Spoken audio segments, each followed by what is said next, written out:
नमस्कार साथीहरू, आज चाहिँ हामी एकजना गुरुले के गरिरहनु भएको छ त्यो कुरा सुनाउ न एकछिन है। कस्तो लाग्छ कमेन्ट गर्नुहोला। राज्यले दिएको नुन खानु भएको छ, त्यसैबाट घर चलाउनु भएको छ, तपाईँका छोराछोरीलाई पढाउनु भएको छ, यति यहीबाट गर्नु भएको छ। अनि यहाँ अर्काका छोराछोरीलाई आफ्ना छोराछोरीलाई अन्त लगेर पढाउने सरहरू पनि साथीहरू धेरै हुनुहुन्छ। आफ्नालाई राम्रो ठाउँमा लगेर पढाउनु पर्छ भन्ने ध्येय तपाईँहरूको दिमागमा छ भने यी सबै तपाईँका छोराछोरी हुन्। सबै छोराछोरीलाई तपाईँहरूले त्यही किसिमले पढाउनु होला।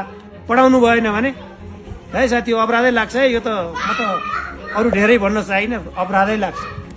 सकिन्न भने छोड्ने हो क्या।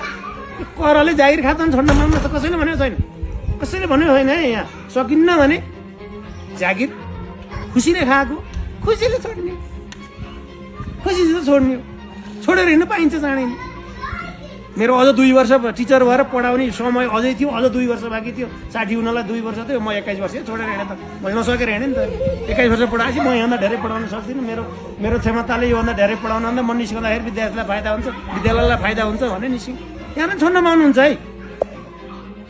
एकदमै योभन्दा अर्को विकल्प खोज्नु